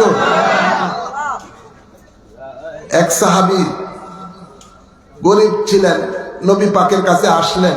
নবী পাক তাকে কতগুলো হযরত আবু হুরায়রা রাদিয়াল্লাহু তাআলা সহ অন্য কেউ হতে পারে, যাই হোক, নবী তাদেরকে কয়েকটা খেজুর দিলেন, ভাণ্ডর মধ্যে রাখতে। এটা খুইলো না, উপর করো না কোনো সময়, যা দরকার মুখটা খুলে নিও। ওর সারা জীবন পরে ওই থলির থেকে বাইর করে খেজুর প্রয়োজন যা হয় সব খায়, ফ্যামিলিতে খায়, নিজে খায়, পেট ভরে, জীবনে কখনো এটা শেষ করতে পারে না। খন্দকের যুদ্ধের সময় এক সাহাবী রাসূল পাককে দাওয়াত দিলেন, দেখলেন নবী 3 দিন না খেয়ে আছেন, কাজ করতেছেন। এটা উম্মতকে শিক্ষা দেওয়ার জন্য। এই খন্দকের খাল খনন করতেছেন, তিনি ডাকলেন, আল্লাহ নবীকে দাওয়াত দিলেন ঘরে, যে ইয়া রাসূলুল্লাহ আপনার বাড়ি, আমার বাড়িতে আপনার দাওয়াত। নবী বললেন ঠিক আছে, কবুল করলাম। গেলেন, একটা বকরি রান্না করা হলো, আর কিছু আটা ছিল ঘরের মধ্যে, এটা দিয়ে রুটি বানানো হলো। নবী পাক গেলেন, বললেন দেখো আমি যাওয়ার পরে এই রুটি বানানো শুরু করবা, আর এলাকার মহিলা যারা আছে সবাইকে বলবা রুটি বানানোর জন্য, দাওয়াত দিবা। নবী পাক গেলেন, একটু থুতু মুবারক ওই রান্না করা ভান্ডর উপরে দিয়ে দিলেন, আর কিছু থুতু মুবারক এই আপনার আটার মধ্যে দিয়ে দিলেন, আটার খামির মধ্যে দিয়ে দিলেন। নবী বলেন এই ভান্ড যেটার মধ্যে বকরি রান্না হলো, এটার মুখ পুরাপুরি খুলো না, একটু খুললো, আর ওখান থেকে বাড়তে থাকো, আর রুটি সবাই বানাইতে বলো। ভাইয়ের আমার, বাবার আমার, 1000 সাহাবায়ে কেরাম পেট ভরে খাইলেন, বিন্দু মাত্র কমাইতে পারলেন না। 1000 সাহাবায়ে কেরাম পেট ভরে একটা বকরির মাংস খাইতেছে, তো খাইতেছে, ভান্ডর থেকে আর কমাইতে পারে না। রুটি বানাইতেছে যে এই রুটি আর খামিল আর কমে না। সুবহানাল্লাহ বলে না? সেই নবী গরিব? জোরে বলে না, সেই নবী কি গরিব? হায় হায়, সেই নবী যিনি দু জাহানের বাদশা, যার হাত মোবারকের মধ্যে গায়েবের চাবি আল্লাহ, খাজানার চাবি আল্লাহ দান করে দিয়েছেন। সেই নবীকে মুনাফিকেরা বলতেছে 2 টাকার চাকর ছিলেন। নাউজুবিল্লাহ বলেন, আওয়াজ করে বলেন। তো রাসূল পাক সাল্লাল্লাহু আলাইহি সাল্লাম আরশ আজিমে আরাম করেছেন। আরাম করার পরে আবার উর্দু জগতে রওনা দিলেন। হযরত জিবরাইল আমিন সিদরাতুল মুনতাহা পর্যন্ত গেলেন, এরপর আর উপরে উঠছেন না। আল্লাহ আমাদের নবী বলেন, ও জিবরাইল চলো আমার সাথে। জিবরাইল আমিন বলেন, ইয়া রাসূলুল্লাহ আর এক চুল পরিমাণ সামনে অগ্রসর হলে আমার 70,000 নূরের পর আল্লাহর নূরের দ্বারা জ্বলে ফুলে সারকার হয়ে যাবে। আমার দ্বারা সেটা সম্ভব না, এখানে আমার স্টেশন শেষ। আমাদের নবী আল্লাহর দরবারে যাচ্ছেন, তো আল্লাহ কি করলেন, পাঠিয়ে দিলেন নতুন একটা বাহন, যেটার নাম হলো রফরফ। নাম কি? রফরফ। স্পেশাল একটা নূরি চাদর, এটার মধ্যে আল্লাহর হাবিব উঠলেন। আল্লাহর নবী বলেন, আমি ওটাতে উঠার পরে 70,000 নূরের পর্দা পার হয়ে আল্লাহর কাছে গেলাম। এক একটা নূরের পর্দা 500 বছরের রাস্তা, মোটা, দূরত্ব যেরকম এরকম মোটা। একটা পর্দা যদি সরানো হয় তবে আল্লাহর নূরের তাজাল্লি দ্বারা, অ্যাকশন দ্বারা সব জ্বলে ফুলে সারখার হয়ে যাবে। আমাদের নবী সশরীরে যাচ্ছেন, তার কোনো কিছুই ক্ষতি হয়? তিনি কি আমাদের মতো? জোরে বলেন। তিনি কি সাধারণ? জোরে বলেন। নবী তো যাচ্ছেন। আল্লাহ বলেন, বন্ধু আসো, আরো কাছে আসো, আরো কাছে আসো। আল্লাহ কোরআনে পাকে বলেন, কাবা কাউসাইনি আও আদনা, আমি কাবা কাউসাইন থেকে আরো বেশি নিকটে আমার বন্ধুকে এনেছি। সুবহানাল্লাহ বলেন না? যেখানে কোনো ফেরেশতা যাইতে পারে না, আরো কাছে, এত কাছে এনেছেন। আল্লাহ বলেন, ফাতাদাল্লা দানা, আমি দানাতে নিয়ে এসেছি। সুবহানাল্লাহ বলেন, আওয়াজ করে বলেন। এমন একটি পর্যায়ে আল্লাহ তাবারক ওয়া তাআলার হাবিবকে আল্লাহ নিয়েছেন, আমাদের নবীকে নিয়েছেন। বুঝানোর জন্য বলছি, দানা এমন একটি স্থান, এমন একটি মর্যাদার জায়গা। নবী বলেন, আমি যখন ফানাজারা ফাওকাহু ফারা রাব্বাহু, ফানাজারা তাহতাহু ফারা রাব্বাহু, ফানাজারা ইয়াসারাহু ফারা রাব্বাহু, ফানাজারা ইয়ামাহু ফারা রাব্বাহু। অর্থাৎ তিনি বলেন, আল্লাহর হাবিব বলেন, আমি এমন একটি পর্যায়ে পৌঁছে গেছি, উপরের দিকে তাকাইছি, আল্লাহকে দেখতে পেলাম। নিচে তাকাইছি, আল্লাহকে দেখতে পেলাম। ডাইনে তাকালাম, আল্লাহর দিদার পেলাম। বায়ে তাকালাম আল্লাহর দিদার পেলাম, সামনে তাকালাম আল্লাহর দিদার পেলাম, পিছনে তাকালাম আল্লাহর দিদা পেলাম। অর্থাৎ যেদিকে তাকাই শুধু আল্লাহকে দেখতে পাই।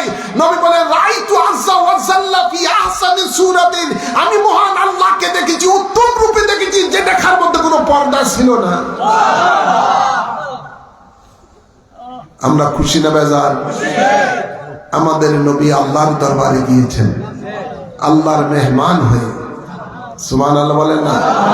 বন্ধু বন্ধুকে তার দরবারে ডেকে নিয়েছেন, খুশি না বেজার? বন্ধু বন্ধুর কাছে গেলেন, বন্ধু বলতেছে বন্ধু আমার জন্য কি আনছেন? আমাদের নবী বললেন বন্ধু যখন বন্ধু আনা প্রশ্ন করছো তাহলে বন্ধু আনার জবাবই দিব। কি জবাব? আমাদের নবী বলেন আল্লাহ এমন জিনিস আনছি যেটা আপনার কাছে নাই। সুবহানাল্লাহ বলেন না? আল্লাহ বলেন বন্ধু আমার কাছে তো সব আছে, আমি কোন বললে পায়া কোন হয়ে যায়, সব তো আমার কাছে আছে। কয় না, আল্লাহ এমন জিনিস আনছি যেটা আপনার মাঝে নাই। তখন আল্লাহ বলেন ঠিক আছে বন্ধু পেশ করেন, কি আনছেন? আমাদের নবী বলেন আত্তাহিয়াতু লিল্লাহি ওয়াসসালাওয়াতু ওয়াত-তাইয়্যিবাত। আল্লাহ বলেন, আল্লাহর হাবিব বলেন আল্লাহ আপনার জন্য হাদিয়া হিসাবে নিয়ে এসেছি আমার জীবনে যত ইবাদত আছে, রুকু সিজদা যত ইবাদত আছে, সব ইবাদত আপনার জন্য হাদিয়া হিসাবে নিয়ে আসছি। সুবহানাল্লাহ বলেন না? এই জন্য বলেছি এমন জিনিস আনছি যেটা আপনার মাঝে নাই। আল্লাহ আপনি তো কাউকে সিজদা করেন না, আপনি তো কারোর সামনে আপনি রুকু করেন না, আপনি তো কারো ইবাদত করেন না, সকল মানুষ সকলেই তো আপনার ইবাদত করে। তাই আমিও আমার জীবনের যত ইবাদত আছে সব আপনার দরবারে হাদিয়া হিসাবে নিয়ে আসছি। আল্লাহ তাবারক ওয়া তাআলা বান্দার সিজদাকে সবচেয়ে বেশি পছন্দ করেন। এই জন্য আল্লাহর নবী সারা রাত্র ভরে আল্লাহর দরবারে সিজদায় পড়ে থাকতেন। সুবহানাল্লাহ বলেন না? আল্লাহ খুশি না বেজার? জোরে বলেন আল্লাহ খুশি। ভাইরা আমার, বাবার আমার, আল্লাহ তাবারক ওয়া তাআলা তখন তার বন্ধুকে তিনিও হাদিয়া দিয়েছেন। তাহাদ্দু তাহাব্বু, আদান প্রদানে মহব্বত বাড়ে। আল্লাহ হাদিয়া দিচ্ছেন বন্ধুকে, আসসালামু আলাইকা আইয়ুহান নাবিয়্যু ওয়া রাহমাতুল্লাহি ওয়া বারাকাতুহু। সুবহানাল্লাহ বলেন না? যে বন্ধু আমার, আপনার যখন জিন্দেগীর বন্দেগী আমাকে হাদিয়া দিয়েছেন, আপনাকেও আমি হাদিয়া দিচ্ছি সালাম, রহমত, বরকত। সুবহানাল্লাহ বলেন না? আমাদের নবী খুশি না বেজার? আওয়াজ করে বলেন। আসলে আমাদের নবী খুশি না। আল্লাহ ডাক দিয়ে বলে বন্ধু আমার আপনি খুশি না কেন? কারণ কি? খুশির সাফ চেহারা দেখতেছি না। আমাদের নবী বলেন আল্লাহ আমাকে তো সালাম দিয়েছো, রহমত দিয়েছো, বরকত দিয়েছো, আমার উম্মতকে কি দিছো? সুবহানাল্লাহ বলেন। আওয়াজ করে বলেন। নবী উম্মতের পাগল। ভাইয়ের আমার, বাবার আমার, গভীর খেয়াল করে শুনুন। সমস্ত মখলুক, ৮০,০০০ মখলুক, সকল মখলুক চায় আল্লাহকে খুশি করার জন্য, আল্লাহকে রাজি রাখার জন্য। ঠিক না বেঠিক? আওয়াজ করে বলেন। আমরা চাই কি চাই না? আমরা চাই কি চাই না? আমরা ইবাদত করি, বন্দেগী করি, সব কিছু করি আল্লাহকে খুশি করার জন্য। ঠিক না বেঠিক? আজকের এই মাহফিলে এসেছেন কাকে খুশি করার জন্য? আল্লাহকে খুশি করার জন্য। ভাইরা আমার, সকল সৃষ্টি চায় আল্লাহকে খুশি করার জন্য, কিন্তু আল্লাহ চায় তার হাবিবকে খুশি রাখার জন্য। সুবহানাল্লাহ বলেন না? আমাদের নবী বলেন আল্লাহ আমার উম্মতকে তুমি কি দিচ্ছ? আল্লাহ বলেন বন্ধু আমার, দুনিয়াতে শুধু উম্মতি উম্মতি বলছো, উম্মতের পাগল। এখন আমি লাভ কানে এনেছি খাস ভাবে, তুমি আর আমি থাকবো, এখানেও উম্মত নিয়ে আসলা তুমি, এখানেও উম্মতের কথা ভুলো নাই। তখন আল্লাহ তাবারক ওয়া তাআলা বলেন আসসালামু আলাইনা ওয়া আলা ইবাদিল্লাহিস সালিহিন। সুবহানাল্লাহ বলেন। আল্লাহ সালাম দিয়েছেন সালিহিন বান্দাদেরকে। সুবহানাল্লাহ বলেন। আল্লাহ সালাম আমরা পাইতে চাই কি চাই না? জোরে বলেন। আল্লাহর পক্ষ থেকে যদি আমরা সালাম পেতে চাই তাহলে আমাদেরকে সালিহিন নেককার বান্দা হতে হবে। কি আওয়াজ করে বলেন? নেককার বান্দা। নামাজ না পড়িয়া কি নেককার বান্দা হওয়া যায়? মাহে রমাদানে রোজা না রাখে কি নেককার বান্দা হওয়া যায়? সুদ ঘুষ খাইলে কি নেককার বান্দা হওয়া যায়? জোরে বলেন। বাতিল মতবাদের সাথে মহব্বত রাখিয়া তার দন করিয়া কি নেককার বান্দা হওয়া যায়? জোরে বলেন। মা বাপের নাফরমানি করে কি নেককার বান্দা হওয়া যায়? কখনো হওয়া যায় না। ভাইয়ের আমার, বাবার আমার, নেককার বান্দা হতে হলে রাসূলে পাকের রঙে রঙিন হয়ে যেতে হবে। ঠিক না বলি? নেককার বান্দা হতে যদি চান কোরআন সুন্নাহর আলোকে জীবন গড়েন। আল্লাহ কবুল করুন, আমিন বলেন। তো আল্লাহ তাবারক ওয়া তাআলা সালাম দিয়েছেন নেককার বান্দাদেরকে। আজকে নেককার বান্দা তারাই যাদের উপরে আল্লাহর নিয়ামত রয়েছে। আল্লাহ, জোর বলেন না, আল্লাহ নিয়ামত রয়েছে। কাদের উপরে আল্লাহর নিয়ামত রয়েছে? 7 শ্রেণীর লোকের উপরে আল্লাহর নিয়ামত রয়েছে। আল্লাহ বলেন আল্লাযীনা আনআমাল্লাহু মিনান নাবিয়্যিনা ওয়াস-সিদ্দিকিনা ওয়াশ-শুহাদা'i ওয়াস-সালিহিন ওয়া হাসুনা উলাইকা রাফিকা। সুবহানাল্লাহ বলেন। আল্লাহর নিয়ামত রয়েছে নবীগণের উপরে, সিদ্দিকগণের উপরে, শহীদগণের উপরে এবং নেককার বান্দাগণের উপরে। সুবহানাল্লাহ বলেন না? আর সেই নেককার বান্দারা হলেন আল্লাহর ওলিগণ। আল্লাহ, জোরে বলেন, আল্লাহর ওলিগণ, যাদেরকে আল্লাহ বান্দা থেকে বন্ধু বানিয়ে নিয়েছেন। কিসের মাধ্যমে? নেক আমলের মাধ্যমে। হাদিসে কুদসির মধ্যে রয়েছে, আল্লাহ বলেন, মিশকাতে হাদিস পাবেন, সিয়াসিতের হাদিসের মধ্যে পাবেন। আল্লাহ বলেন মা ইয়াজালু আবদি ইয়াতাকাররাবু ইলাইয়া বিন নওয়াফিল হাত্তা আহবাবতুহু ফাকুনতু সামাউল্লাযী ইয়াসমাউ বিহি আল আখির। আল্লাহ বলেন যেই সমস্ত আমার বান্দারা ফরজ ইবাদত করার পরে বেশি বেশি করে নেক নফল ইবাদত করবে। কি ইবাদত? জোরে বলেন। নফল ইবাদতের মধ্যে রয়েছে দান সদকা, নফল ইবাদতের মধ্যে রয়েছে নফল নামাজ, আওয়াবিনের নামাজ, চাশতের নামাজ, তাহাজ্জুদের নামাজ। নফল ইবাদতের মধ্যে রয়েছে সদা সর্বদা আল্লাহর তাসবিহ পাঠ করা, আল্লাহর জিকিরের মধ্যে মশগুল রাখা। সুবহানাল্লাহ বলেন। যারা বেশি করে নফল ইবাদত করবে, আল্লাহ বলেন ওই সমস্ত মানুষগুলিকে নফলের কারণ, নফল ইবাদতের কারণে আমার খুব কাছের করে আনে। ইয়াতাকাররাবু ইলাইয়া বিন নওয়াফিল, নফলের কারণে তাদেরকে খুব আমার কাছের করে আনি। কাছের করে আনার পরে আল্লাহ বলতেছেন হাত্তা আহবাবতুহু, অতঃপর আমি তাকে বন্ধু বানিয়ে নিই। সুবহানাল্লাহ বলেন না? তো আল্লাহর বন্ধু যদি কারা? আল্লাহর বন্ধু হলো তারাই যারা নেককার বান্দা বান্দি। নেককার বান্দা বান্দি। শুধু পুরুষদের নেককার বান্দা তা না, মহিলারা ওদের মধ্যে নেককার বান্দি আছে না নাই? জোর বলেন, আছে না নাই?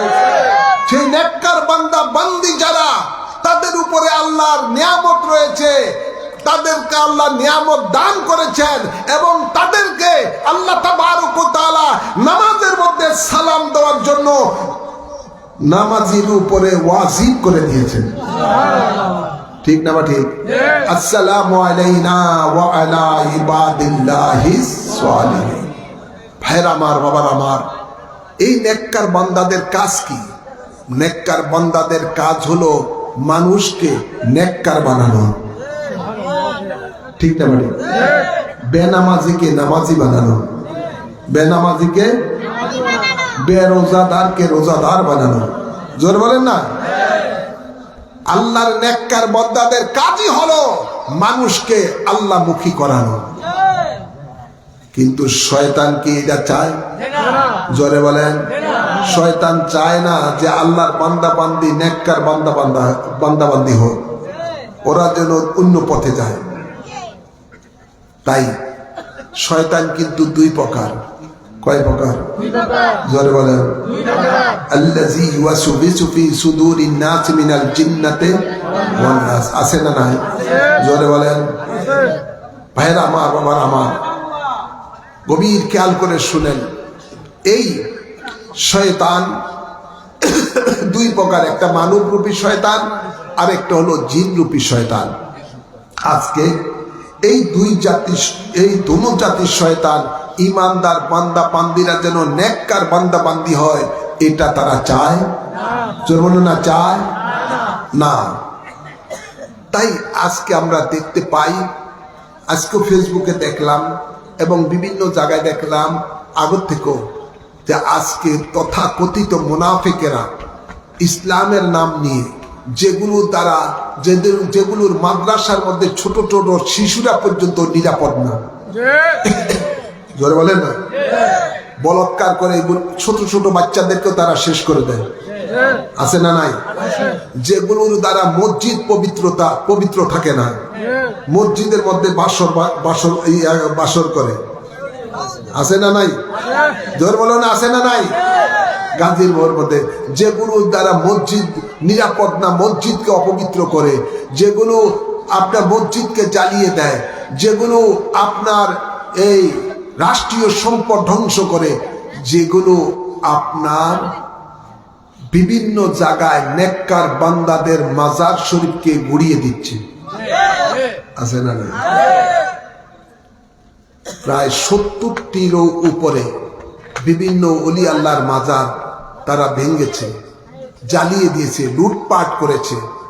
বিশেষ করে বাবা শাহজালালের ভাগিনা সহচর হজরতে শাহপরান রহমতুল্লাহ আলাই, ওনার মাজারও পর্যন্ত ভাঙচুর করেছে, একজনকে পর্যন্ত তারা শহীদও করে দিয়েছে।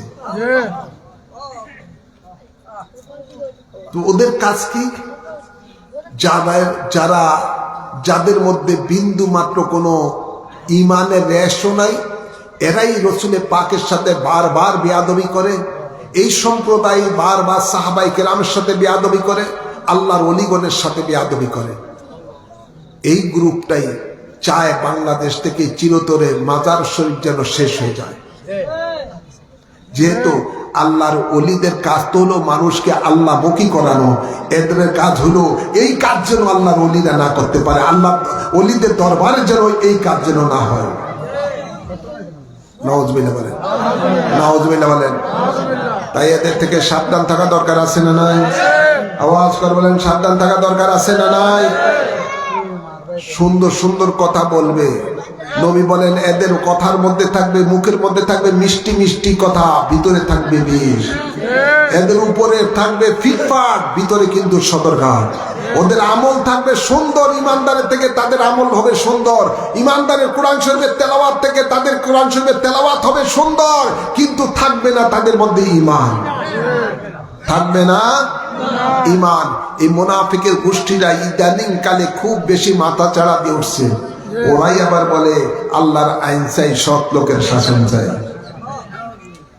নাউজুবিল্লাহ, আওয়াজ করে বলেন না।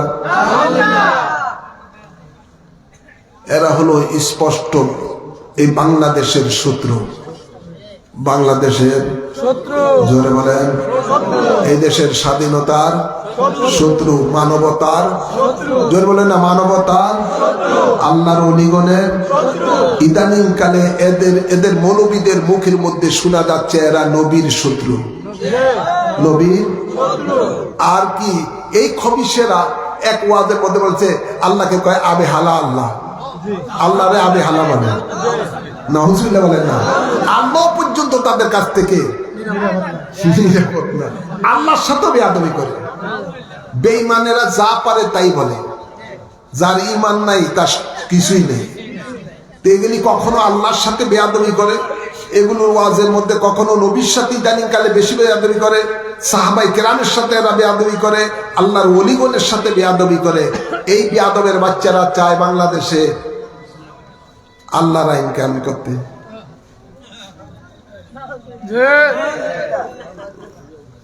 ভাইয়ের আমার, মানুষ কয় না বুদ্ধের মুখে, এই তুমি জানো কেমনি। গভীর খেয়াল করে শুনুন, এই মুনাফিকেরা ইদানিং কালে প্রচুর টাকা ছিটাচ্ছে ইয়ং জেনারেশনকে, বিভিন্ন জায়গায় কর্মী সম্মেলনের নাম দিয়ে লক্ষ লক্ষ ছিটিয়ে টাকা ছিটিয়ে তাদের দেখাইতেছে যে তারা খুব আছে, কিন্তু তারা বুঝে না আল্লাহ আগের থেকে এলান করে দিয়েছেন, মান আদালি ওয়ালিয়ান ফাকাদ আযানতুহু বিল হারব। আল্লাহ বলেন আমার ওলিদেরকে যারা, আমার ওলিদের সাথে যারা বেয়াদবি করে আমি আল্লাহ তাদের বিরুদ্ধে যুদ্ধ ঘোষণা করে দেই। মাবুদের যুদ্ধ কিছুদিনের মধ্যেই শুরু হয়ে যাবে ইনশাআল্লাহ। ইনশাআল্লাহ বলেন, যুদ্ধ আসবে না? নাই, যুদ্ধ আসবে, অপেক্ষা করেন। মাবুদের যুদ্ধ যখন শুরু হয়ে যাবে, মাবুদের পক্ষের যারা সুন্নি জনতা আছে তারাও তখন মাবুদের এই যুদ্ধের সাথে সামিল হয়ে যাবে ইনশাআল্লাহ বলেন, ইনশাআল্লাহ বলেন। আমি আমার আলোচনা দীর্ঘায়িত করছি না। এই মেরাজের রাত্রিতে আল্লাহ তাবারক ওয়া তাআলা তার ইমানদার বান্দার জন্য, তার হাবিবের উম্মতের জন্য একটা নেয়ামত দিয়েছেন, তোহফা দিয়েছেন, হাদিয়া দিয়েছেন। সেটার নাম হলো নামাজ। কি দিয়েছেন? জোরে বলুন। এই নামাজ পড়া দরকার আছে না? না, আওয়াজ করে বলেন। এই নামাজ কিন্তু 50 ওয়াক্ত দিয়েছিলেন দয়াল নবী, কমাতে কমাতে 5 ওয়াক্তের মধ্যে এনেছেন। আল্লাহ বলেন, বন্ধু আমার, এই 5 ওয়াক্ত নামাজ যদি আপনার উম্মত পড়ে তাহলে 50 ওয়াক্ত পড়লে যত সওয়াব হতো তত সওয়াবই তার আমল আমার মধ্যে দিয়ে দিব। সুবহানাল্লাহ বলেন। আল্লাহর হাবিব বলেন, আস-সালাতু মিরাজুল মুমিনিন। নামাজটা হলো মুমিনের জন্য মেরাজ। আল্লাহর সাথে মেরাজের রাত্রিতে রাসূলের পাকের যেভাবে দিদার হয়েছে, একজন মুমিনের দিদার হবে নামাজের মধ্যে আল্লাহর সাথে এমনি হবে। সুবহানাল্লাহ বলেন না? সেটা কিভাবে? আল্লাহর হাবিব বলেন, লা সালাতা ইল্লা বিহুজুরিল কলব। তোমাদের নামাজ পরিপূর্ণ হবে না হুজুরি কলবের নামাজ ছাড়া। হুজুরি কলবের নামাজ কি? আল্লাহ নবী বলেন, তোমরা যার ইবাদত করো তাকে দেখে দেখে ইবাদত করো। সুবহানাল্লাহ বলেন। সেটা যদি সম্ভব না হয়, এই ধ্যানে মগ্নে আল্লাহর ইবাদত করো যে আল্লাহ তোমার সামনে আছেন, তিনি তোমাকে দেখতেছেন। সুবহানাল্লাহ বলেন। ভাইরা আমার, নবী আল্লাহকে দেখবেন কিভাবে? আল্লাহকে দেখার জন্য যন্ত্র তৈরি করতে হবে। জাহিরি চক্ষু দ্বারা না, বাতিনি চক্ষু তৈরি করতে হবে, নূরের চক্ষু তৈরি করতে হবে। সেই নূরের চক্ষুটা আপনার কলবের মধ্যে তৈরি করতে হবে। সুবহানাল্লাহ বলেন। নবী বলেন, প্রত্যেক মানুষের দেহের মধ্যে একটা মাংসের টুকরা আছে। এই মাংসের টুকরাটা যার পবিত্র তার দেহটা পবিত্র, এই মাংসের টুকরাটা যার অপবিত্র তার দেহটা অপবিত্র। নবী বলেন, সেই মাংসের টুকরার নাম হলো কলব। কি নাম? জোরে বলেন। কলব। এই কলবটা হলো বাম দিকের স্তনে 2 ইঞ্চি নিচে। এই কলবের মধ্যে, কলবটা অপবিত্র হয়ে যায় যখন আমরা অপবিত্র কর্ম করি, অর্থাৎ গুনাহ করি। গুনাহ করার সাথে সাথে একটা গুনার কালো দাগ কলবের মধ্যে পড়ে যায়। এভাবে যত গুনাহ তত দাগ পড়ে পড়ে কলবটা অন্ধকার হয়ে যায়, কলবটা নাপাক হয়ে যায়। এই নাপাক কলব যখন হয়ে যায়, তখন এই নাপাক কলব দ্বারা হুজুরি কলবের নামাজ পড়া সম্ভব না। এই হুজুরি কলবের নামাজ পড়তে হলে আপনাকে কলব পবিত্র করতে হবে। আর এই কলব পবিত্র করতে হলে আপনাকে দুনিয়ার কোনো সাবান দিয়ে পবিত্র করতে পারবেন না। এটা একমাত্র পবিত্র করতে হলে পবিত্র কলেমার জিকির কলবের দিকে লক্ষ্য করে বেশি বেশি করতে হবে। সেটার নাম কি? লা ইলাহা ইল্লাল্লাহ। জোরে বলো না, লা ইলাহা ইল্লাল্লাহ। এই কলেমার নাম কি? কলেমায়ে তৈয়্যিবা। কলেমায়ে তৈয়্যিবা, যেটা না পাককে পাক করে দেয়। যে কলব না পাককে পাক করে দেয়, যে কলেমা বেঈমানকে ঈমানদার বানিয়ে দেয়। সুবহানাল্লাহ বলেন না? এই লা ইলাহা ইল্লাল্লাহর জিকির যখন আপনি বেশি বেশি করে করবেন, এই কলব থেকে নাপাকি দূর হবে, কলবটার মধ্যে আল্লাহর নূর চলে আসবে। সেই নূর আসলে আল্লাহর হাবিব বলেন, কুলুবুল মুমিনিনা আরশিল্লাহ। মুমিনের কলব হলো আল্লাহর আরশ। আল্লাহর আরশ যেদিন হয়ে যাবে, তখন আপনি নামাজ পড়লে ওই নামাজটা হুজুরি কলবের নামাজ হয়ে যাবে। কিন্তু কলবকে আল্লাহর আরশ বানাইতে হবে। নাপাক কলবের মধ্যে কি আল্লাহর আরশ হইতে পারে? জোরে বলেন না। এটাকে পাক করতে হবে। এই পাক করার জন্য আপনাকে তরিকতের সবক আদায় করতে হবে। ইমামে রব্বানি দরবার শরীফ তরফ থেকে আপনাদেরকে যে সবকগুলো দেওয়া হয়, কানজুল আদায়েব সাবিলুন নাজাতের মধ্যে আমি যেই অজিফা এর মধ্যে দিয়েছি, এই অজিফাগুলো আপনারা ঠিক মতো পালন করেন না, সাপ্তাহিক জিকির করেন না, ফজরের পড়ার পর থেকে সূর্য ওঠা পর্যন্ত আল্লাহ জিকির করেন না, কিভাবে আপনার কলব পাক হবে? প্রতিদিন তো গুনার কোনো শেষ নেই, গুনাহ তো হচ্ছে, কিন্তু গুনাহগুলো মোচন করার জন্য আপনার কোনো পদক্ষেপ নাই, কোনো কাজ নাই। তো কিভাবে আপনার হুজুরি কলবের নামাজ পড়বেন, কিভাবে আপনাকে কলবকে পাক করবেন? তাই ভাইয়েরা আমার, বাবার আমার, আপনাদের সকলকে বলবো, কলবকে পাক করতে হলে প্রতিদিন 5000 বার লা ইলাহা ইল্লাল্লাহর জিকির কলবের দিকে লক্ষ্য করে করতে হবে, এবং 25,000 বার আল্লাহু আল্লাহু আল্লাহু আল্লাহু আল্লাহুর জিকির করতে হবে। 40 দিন করেন, আপনার কলবটা ইনশাআল্লাহ পাক হয়ে যাবে। আল্লাহ কবুল করুন, আমিন বলেন, আমিন বলেন।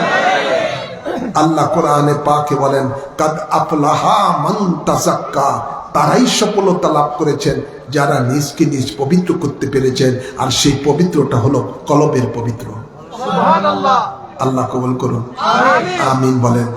5 ওয়াক্ত নামাজ পড়বেন। যেই সমাজ নামাজ ভিত্তিক সমাজ হবে, ওই সমাজের মধ্যে আল্লাহর রহমত বরকত নাজিল হবে।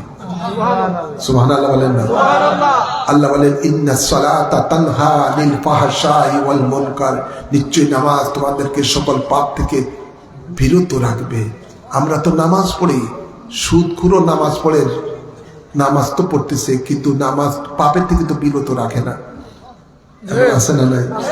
তার কারণ কি? হুজুরি কলবের নামাজ নাই। হুজুরি কলবের নামাজ পড়েন, দেখবেন পাপ আপনার দ্বারে কাছে আসতে পারবে না, আপনার দ্বারা কোনো পাপ হবে না। ভাইয়ের আমার, বাবার আমার, তাই আপনাদের সকলকে বলবো, নিজে 5 ওয়াক্ত নামাজ পড়বেন, নিজের পরিবার পরিজনদেরকে, সন্তানদেরকে নামাজি বানাবেন। যেই ছেলেটা 5 ওয়াক্ত নামাজ পড়বে, সেই ছেলেটা কখনো ইয়াবা খাইতে পারে না। যেই ছেলেটা 5 ওয়াক্ত নামাজ পড়বে, সে কখনো পেন্সিডিল খাইতে পারে না, কোনো গাঁজা খাইতে পারে না, কোনো সন্ত্রাসী হতে পারে না, সেই সন্তানটা কখনো মা বাপের নাফরমান হতে পারে না। জোরে বলেন। তাই নামাজের দরকার আছে না নাই? নামাজ ভিত্তিক সমাজ গড়া দরকার আছে না নাই? আল্লাহ কবুল করুন, আমিন বলেন। দেখবেন নামাজ পড়লে আপনার চেহারার মধ্যে আলাদা একটা আলো রোশনাই জ্বলে উঠবে। নামাজ পড়লে নিজকে নিজে একটা প্রফুল্ল বোধ মনে করবেন। নামাজ পড়বেন, এটাই আপনাদের প্রতি নসিহত রইল। গুনাহ আছে না নাই? জোরে বলেন। এই গুনাহ মোচন করতে চাই কি চাই না? আসুন আমরা কোরআন সুন্নাহর আলোকে এমন একটি আমল করি, যে আমল করলে আমাদের জীবনের গুনাহ মাফ হয়ে যাবে, আল্লাহ আমাদের উপরে সন্তুষ্ট হয়ে যাবেন, আল্লাহর হেফাজতে রহমতে এসে যাব, আল্লাহর জান্নাত লাভ করতে পারবো। সুবহানাল্লাহ। সেই আমলটির নাম হলো বায়াতে রাসূল সাল্লাল্লাহু আলাইহি ওয়াসাল্লাম গ্রহণ করা। তাই বায়াতে রাসূল লওয়ার ইজাজত খেলাফত আমি গুনাহগারের প্রতি রয়েছে, আমার উসিলায় হাজির নাজির হায়াতুন নবী নূরের নবীর কাছে বায়াত গ্রহণ করবেন। এই বায়াতে গ্রহণ করলে আল্লাহ বললেন, আমার নবীর কাছে যারা বায়াত গ্রহণ করে, ইন্নাল্লাযীনা ইউবাইউনাকা ইন্নামা ইউবাইউনাল্লাহ, সেই বায়াতটাই আমি আল্লাহর কাছে হয়ে যায়। সুবহানাল্লাহ বলেন। বায়াতে রাসূলিয়া হলো একমাত্র সহি বায়াত, কোরআন ও সুন্নাহর আলোকে। সে বায়াত গ্রহণ করার নিয়ত করে প্রত্যেকে ডাইন হাত এবং উঁচু করে বাড়িয়ে দেন, ডাইন হাত উঁচু করে বাড়িয়ে দেন। আমি যা বলি আমার সাথে সাথে বলবেন। মা বোনেরা যারা পর্দায় রয়েছেন, আপনারাও আপনাদের ডাইন হাত সামনের দিকে বাড়িয়ে দেন। আমি যা বলি আমার সাথে সাথে বলবেন। বলুন, বিসমিল্লাহির রহমানির রহিম। আমি ঈমান আনিলাম আল্লাহ ও রাসূলের উপর, ঈমান আনিলাম কোরআন ও হাদিসের উপর, জীবনে যত পাপ করিয়াছি সমস্ত পাপ হইতে তওবা করিলাম, আমার দ্বীন ও ইসলাম তাজা করিতেছি, দিলের সহিত স্বীকার করিতেছি, লা ইলাহা ইল্লাল্লাহ মুহাম্মাদুর রাসূলুল্লাহ। আমি বায়াত গ্রহণ করিতেছি আপনার উসিলায় হযরত মুহাম্মদ মুস্তাফা সাল্লাল্লাহু আলাইহি ওয়াসাল্লামের কাছে ইসলামের 5টি স্তম্ভের উপরে কলেমে শাহাদাত, নামাজ, রোজা, যাকাত, হজ আমি সাক্ষী দিতেছি আল্লাহ এক আছেন, আল্লাহ ছাড়া কোনো মাবুদ নাই। হযরত মুহাম্মদ মুস্তাফা সাল্লাল্লাহু আলাইহি ওয়াসাল্লাম আল্লাহর শেষ নবী, শেষ রাসূল। 5 ওয়াক্ত নামাজ আদায় করিব, রমজান শরীফে রোজা রাখিব, যাকাত ফরজ হইলে যাকাত দিব, হজ ফরজ হইলে হজ করিব, কোনো হারাম কাজ করিব না, আল্লাহ ও রাসূলের নাফরমানি করিব না, আল্লাহর সাথে কাহাকেও শরীক করিব না, মওত পর্যন্ত বায়াতে রাসূল সুন্নি আকীদা ঠিক রাখিব। আল্লাহুম্মা আমিন। একটা চোদেন বুকের মধ্যে আল্লাহ আমাদের এই বায়াতকে কবুল করুন। এই বায়াতে রাসূল গ্রহণ করার পরে আপনারা সকলে মুরিদ হয়েছেন, আলহামদুলিল্লাহ বলেন। আপনাদের দরবার ইমামে রব্বানী দরবার শরীফ আল্লাহ কবুল করুন। সেই দরবারের বাগানের ফুল আপনারা সকলে আল্লাহ কবুল করুন, আমিন বলেন। বায়াতের মাধ্যমে যা যা ওয়াদা করেছেন ওয়াদাগুলো ঠিক রাখবেন, আল্লাহর জান্নাত আপনাদের জন্য অপেক্ষা করেন। ইমামে রব্বানী দরবার শরীফ থেকে অতি মূল্যবান কিছু বইপত্র কিতাবপত্র ছাপানো হয়েছে। আমার মহান মুর্শিদের বায়ানে ইমামে রব্বানী অত্যন্ত মূল্যবান কিতাব, যেটা ঈমান এবং আমলের উপরে গুরুত্বপূর্ণ কিতাব। বায়ানে ইমামে রব্বানী 420 পৃষ্ঠা সম্বলিত এই কিতাব। এই কিতাব আপনারা নিজেরা পড়বেন, সন্তানদেরকে পড়তে দিবেন। আমার লেখা আরেকটি কিতাব বায়ানুন নাজাত, সেই কিতাব অত্যন্ত গুরুত্বপূর্ণ কিতাব। আরেকটি আমার লেখা কিতাব আপনার সাবিলুন নাজাত, মুক্তির পথ। এখানে এই কিতাবের মধ্যে তরিকতের সমস্ত সবকগুলো রয়েছে। আল্লাহর ওলি হওয়ার জন্য কি কি দরকার সব নিয়ম পদ্ধতি সেখানে দেওয়া আছে। কানজুল ওজায়েফ, ওজিফার খনি, এটাও একটা ওজিফার বই। 5 ওয়াক্ত নামাজের পরে কি ওজিফা পড়বেন, কিভাবে মোরাকাবা করবেন, কিভাবে কলম, রু, শের, খুফি, আকফা, নফস, লতিফার মধ্যে নূর আনবেন, সব কিছু বেলায়াতে কোবরা সুবরা হাসিল করার সবকগুলো এখানে দেওয়া আছে। বিশেষ করে কাদেরিয়া তরিকা, নকশবন্দিয়া তরিকার, মুজাদ্দিদিয়া তরিকার আপনার সাজরা শরীফগুলো মুনাজাত আকারে দেওয়া আছে। প্রতিদিন একবার সাজরা শরীফ পড়বেন, সিলসিলার ওলিদের উসিলায় 2 জাহানের নেয়ামত পাবেন। আল্লাহ কবুল করুন। আরেকটি কিতাব রয়েছে খুতবায়ে আবিদিয়া, 60টা খুতবা 60টা বিষয়ের উপরে যুগ উপযোগী কোরআন ও হাদিসের উপরে লেখা। এই খুতবা মসজিদের মধ্যে ইমাম সাহেব দিয়ে আপনারা শুনবেন। অনেক মসজিদের মধ্যে এখনো ওয়াহাবিদের লেখা খুতবা পড়তেছে, এতে করে ঈমান নষ্ট হয়ে যায়। তাই সুন্নি এই খুতবা আপনাদের জন্য দেওয়া হয়েছে। মসজিদের ইমাম দিয়ে এই খুতবা পড়াবেন, নিজেও এই খুতবা ঘরের মধ্যে রেখেও পড়তে পারেন, যেহেতু এটা বাংলা অর্থ সব কিছু দেওয়া আছে। 60টা বিষয়ের উপরে এই খুতবাটা দেওয়া আছে। এই খুতবাও আপনারা নেওয়ার চেষ্টা করবেন। আল্লাহ সকলকে কবুল করুন। আমি অত্যন্ত পরিশ্রান্ত। ঢাকা থেকে আজকে মিটিং ছিল আমাদের ছাত্র সেনার প্রতিষ্ঠা বার্ষিকী, ইসলামী ছাত্র সেনার। সেই মিটিং শেষ করে ওখানে কাউন্সিল ছিল, নতুন কমিটি গঠন করে আবার সেখানে জার্নি করে এখানে আসছি। খুবই ক্লান্ত আজকে, বেশ কয়েকদিন খুব বেশি পরিশ্রম চলছে। আমার জন্য দোয়া করবেন, আপনাদের জন্য আমি দোয়া করি। আল্লাহর জন্য সকলকে তার রহমতের ছায়ার মাঝে কবুল করুন। আল্লাহুম্মা আমিন। ربنا آتنا في الدنيا حسنة وفي الآخرة حسنة وقنا عذاب النار. ربنا اغفر لي ولوالدي وللمؤمنين يوم يقوم الحساب. رب ارحمهما كما ربياني صغيرا. اللهم إنك عفو كريم تحب العفو فاعف عنا.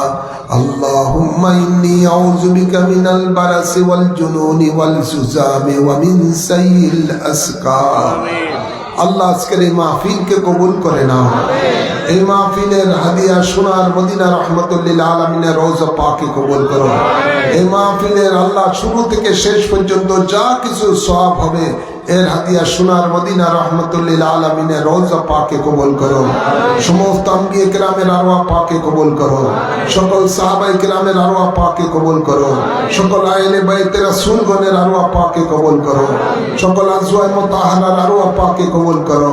সকল তাবিঈন তাবিঈন ইলমে মুস্তাহিদিন গাউস কুতুবুল আবদালগণের আরওয়াহ পাকে কবুল করো। চার তরিকতের ইমাম চার মাযহাবের ইমামগণের আরওয়াহ পাকে কবুল করো। আমার মুর্শিদ কালাম মাজার কালাম আরওয়াহ পাকে কবুল করো। আমাদের মধ্যে যাদের মা বাপ দাদা দাদি নানা নানি শ্বশুর শাশুড়ি আত্মীয় স্বজন কবরবাসী হয়ে গেছে সকলের আরওয়াহের মধ্যে কবুল করো। বিশেষ করে অত্র এলাকায় যত সুন্নি নর নারী কবরবাসী হয়ে গেছে সকলের আরওয়াহের মাঝে সব কবুল করো। যত আশিকান মুরিদান মুহিব্বান কবরবাসী হয়ে গেছে সকলের আরওয়াহের মাঝে কবুল করো। আল্লাহ আমাদের জানা অজানা গুনাহ খাতাগুলো দয়াল নবীর সদকাতে মাফ করে দাও। তোমার গফফার রহমান নামের সদকাতে মাফ করে দাও। আমাদের গুনাহগুলিকে নেকে পরিণত করে দাও।